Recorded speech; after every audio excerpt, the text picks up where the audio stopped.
السلام عليكم ورحمة الله وبركاته. الحمد لله وكفى وسلام على عباده الذين اصطفى. أما بعد فأعوذ بالله من الشيطان الرجيم.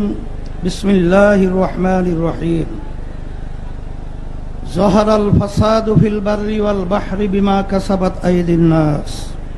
সাদাকাল্লাহুল আলিয়্যুল আযীম। সবাই দুরূদ শরীফ পড়ি। আল্লাহুম্মা সাল্লি আলা সাইয়্যিদিল আনবিয়া ওয়া হাবিবিনা ওয়া মাওলানা মুহাম্মদ সাল্লাল্লাহু আলাইহি ওয়া আলা আলিহি ওয়া আসহাবিহি ওয়া বারাকা ওয়া সাল্লাম। শুকরিয়া আদায় করতেছি মহান রব্বুল আলামিনের দরবারে। রব্বুল আলামিন এই দেশের জনগণের ক্লান্তি লগ্নে আমরা আজকে একত্রিত হতে পেরেছি, শুকরিয়াতান বলি আলহামদুলিল্লাহ। আমাদের আজকে সমাবেশের মূল লক্ষ্য উদ্দেশ্য সম্পর্কে আমরা ইতিমধ্যে বিভিন্ন পর্যায়ের দায়িত্বশীলদের থেকে গুরুত্বপূর্ণ আলোচনা শুনেছি। আল্লাহ কবুল করলে আরও শুনব। তবে আপনাদের কাছে পরিষ্কারভাবে আমরা আপনাদের মাধ্যমে বর্তমানে অন্তর্বর্তীকালীন সরকারকে আমরা জানাতে চাই যে আজকে আমরা রাজপথে একত্রিত হয়েছি কি দাবিগুলো আদায়ের জন্যে। বিশেষ করে জুলাই সনদের স্বীকৃতি সহ এই বাংলাদেশকে সুন্দর একটা দেশ তৈরি করার লক্ষ্যে যে জুলাই সনদ তৈরি হয়েছে, এই সনদের আইনি ভিত্তি জাতীয় নির্বাচনের আগেই এটা আমরা চাই এবং দিতে হবে। সমস্ত রাজনৈতিক দলগুলো এই আইনি ভিত্তির ব্যাপারে, গণভোটের ব্যাপারে তারা একমত পোষণ করেছে। কিন্তু আজকে বাংলাদেশের ভিতরে উল্লেখযোগ্য যারা কয়েকবার দেশ পরিচালনা করেছে তার ভিতরে একটা দল হলো বিএনপি। আজকে বিএনপি যে গণভোটের ব্যাপারে প্রস্তাব রেখেছে, যেদিন জাতীয় নির্বাচন সেদিন নাকি গণভোট। সম্মানিত আলোচকরা বলেছেন আপনারা জাতীয় নির্বাচন করবেন কোন আইনের ভিত্তিতে? সেই আইনের ভিত্তি হলো জুলাই সনদ যখন আইনে ভিত্তি পাবে তখন জাতীয় নির্বাচন আইনি ভিত্তি তৈরি হবে, নাহলে সেটা অবৈধ নির্বাচন হবে।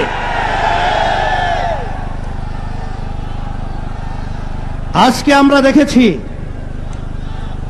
সেই পল্টন, সেই মোড়ের মধ্যে সেই 2024 জুলাই এবং আগস্ট, যখন জুলাইয়ের 17 তারিখ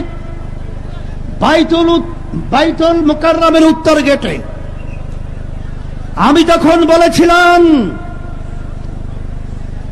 যে আজকে আমাদের সন্তানদেরকে যেভাবে পাখির মতো গুলি করে রাস্তার ভিতরে আজকে লুটিয়ে দেওয়া হচ্ছে, আমি বাংলাদেশের সর্বশ্রেণীর ছাত্র জনতা, আলেম ওলামা, হাফেজ সহ সবাইকে উদাত্ত আহ্বান জানিয়েছিলাম যে এখন আমাদের ঘরে বসে থাকার সুযোগ নেই, ঘরে বসে থাকার সময় নেই।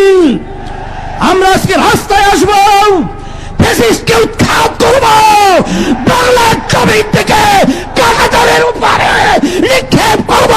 হয়েছে তাই, বাংলাদেশ মুক্ত হয়েছে। সেই হিসাবে আজকে আমরা দেখেছি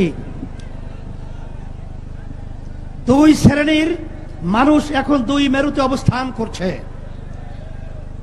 এর ভিতরে এক শ্রেণীর মানুষ হলো যারা নাকি আমরা দেশ প্রেমিক, আর এক শ্রেণীর হলো ক্ষমতা প্রেমিক।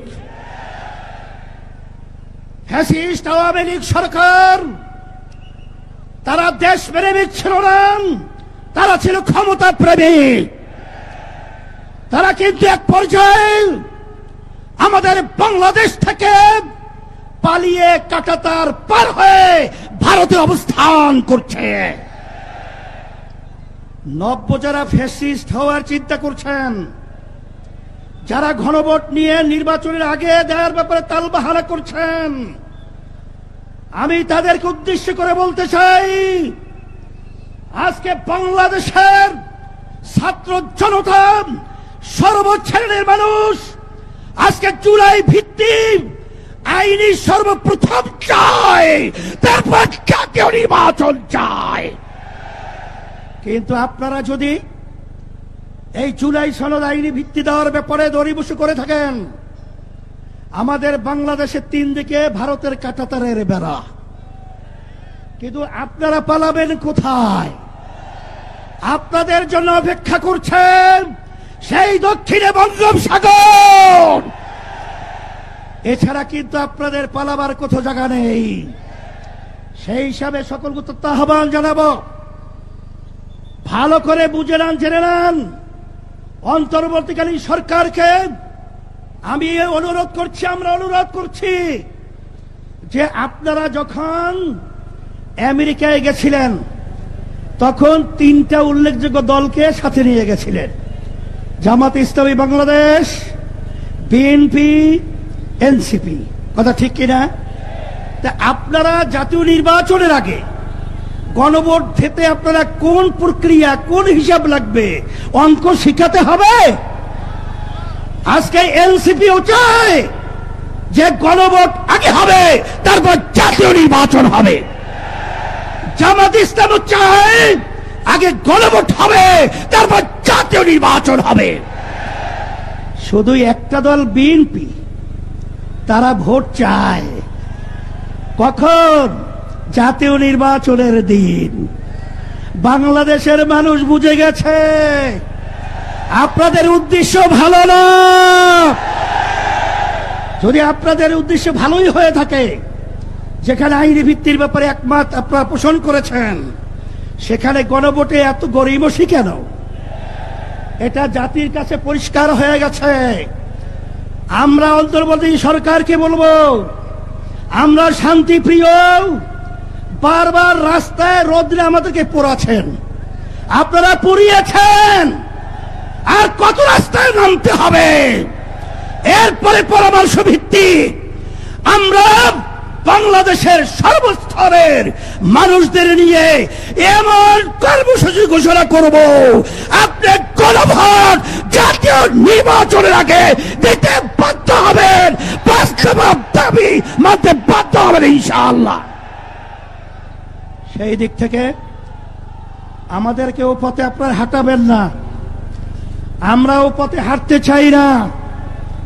আজকে জাতীয় সমাবেশের মাধ্যমে আপনাদেরকে আমরা বারবার অনুরোধ করছি, এরপরে যদি আপনাদের শুভবুদ্ধি উদয় না হয়, তাহলে কিন্তু পরবর্তীতে আমরা কঠিন কর্মসূচি দিতে বাধ্য হব ইনশাআল্লাহ। আপনারা যে এসেছেন, আপনাদের সকলকে আমাদের পক্ষ থেকে আন্তরিক ধন্যবাদ, মোবারকবাদ, এবং সাথে সাংবাদিক বন্ধুদেরকে ধন্যবাদ মোবারকবাদ জানিয়ে, প্রশাসন ভাইদেরকে আন্তরিক ধন্যবাদ মোবারক জানিয়ে আজকে আমার এখানে আলোচনা শেষ করছি। আল্লাহুম্মা আমিন। রব্বানা আতিনা ফিদ দুনিয়া,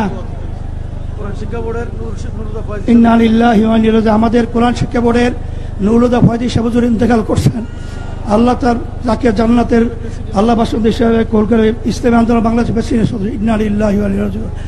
আল্লাহ, আপনি তাকিয়ে দেখেন, আমরা আজকে রাজপথে চলে এসেছি ইসলামের কল্যাণের জন্য, দেশের মানুষের কল্যাণের জন্য এবং দেশের কল্যাণের জন্য।